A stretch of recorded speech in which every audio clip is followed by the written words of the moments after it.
20 milijardi. Bilo je 20 milijardi ljudi. Svi su imali automobile, mnogi i 2-3, Peugeot i Mercedesi, a podosta Ferrarije i Lamborghinije. Svuda su išle super brze ceste, a super brze pruge su se koristile samo za prevoz tereta. Polovina je imala i svoje vlastite avione, a aerodroma je bilo u svakom naselju za veće ili manje avione. Svi su jeli teletinu, većina i svinjetinu, a vegetarijancima su na raspolaganju bile ogromne količine biljne hrane. Kukuruz je imao rod od 10 tona po kvadratnom metru. Jeste da nije bilo mnogo kvadratnih metara, ali su zato prinosi bili izvanredni. Plate su bile ogromne. Svi su neprekidno ljetovali, idući sa plaže na plažu, iz hotela u hotel, sa jedne turističke destinacije na drugu i tako stalno sa mnogo provoda, pića, žena i muškaraca. Poneki su nekad i odlazili na posao, ali uglavnom da direktno podignu ogromne plate ili dobiju beskamatne kredite. Krediti se nisu vraćali, nije bilo potrebe jer je para bilo za sve. Svi su imali zlata, neko kilu, neko 10, a neki 150. O srebru se nije govorilo toliko jer su ga svi imali nesrazmjerno više. Žene nisu rađale, uglavnom. Tek poneka i ponegdje. To se smatralo primitivnim zaostatkom biološke nenaučne epohe i očekivalo se da će ta ružna navika brzo da iščezne, pogotovo što su na nju bili veliki porezi. Odnosno, samo na takve nenaučne i nesajentološke navike postoje porez. Takvi su morali i da stvarno rade, a odmori i provodi su im bili znatno smanjeni ili potpuno uskraćeni. Deca su dobivana iz epruvete veštačkom oplodnjom, a do zrelosti su ih odgajali doktori i razni specijalizovani naučnici.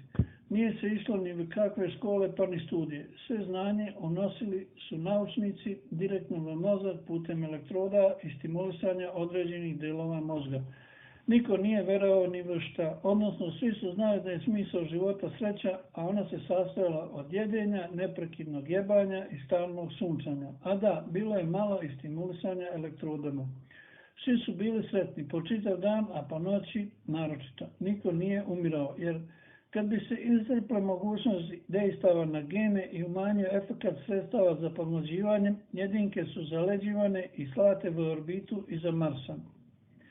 Bilo je tamo već više od 100 milijardi zaleđenih ljudi koji su čekali da nauka reši probleme nekih bolesti, starenja i večnog života.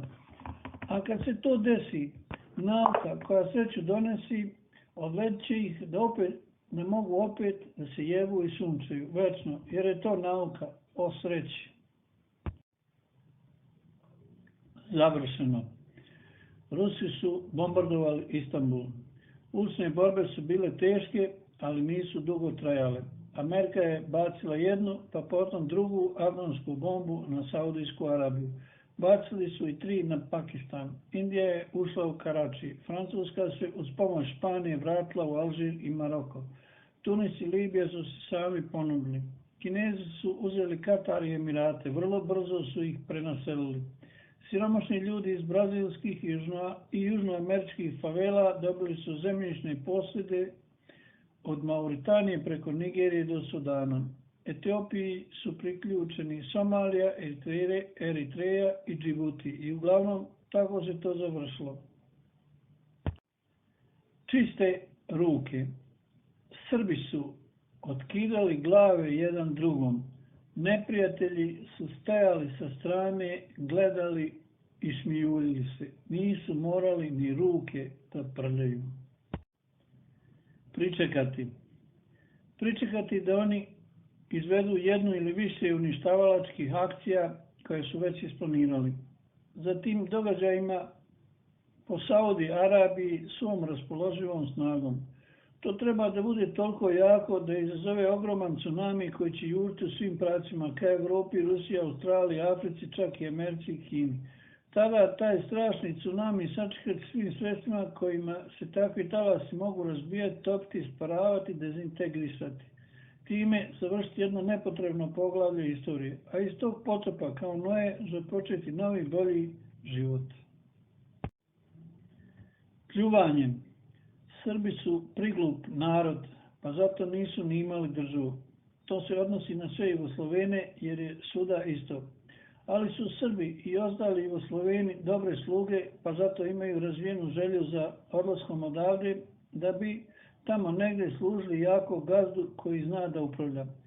Što se tiče pljuvanja, ono ima 3 varijante. Jedna je ga p-ića, a po kojoj se misli da ako se dočepaš vlasti, rešit ćeš sve svoje probleme. Zato pljuješ, a ne kritikuješ one koji su na vlasti. Drugi sistem pljuvanja je ono što mislim da aludira g, s, ić, a to je pljuvanje za pare, kao što rade naročito dobro žene, profesionalne nadvikače tuđih antisrpskih muka, kao one u crnom, pa biserke i slično.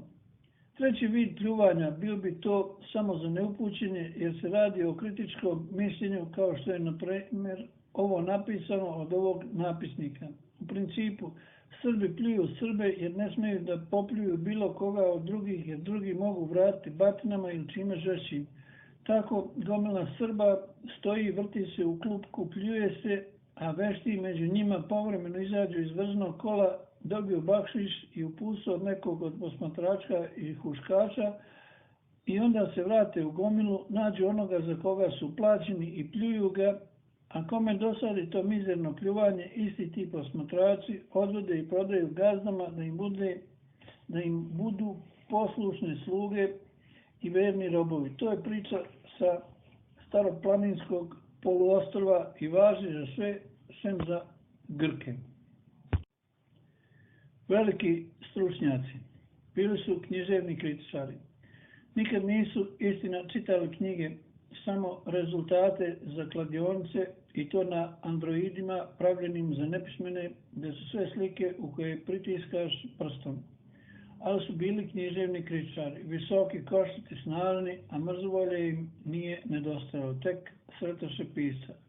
Malo izdvojeno van glavnog puta, možda i ne slučajno.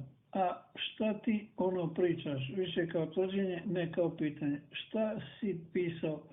U tom ga jedan udari velikom košatom šakom, pa drugi i tako dosta puta.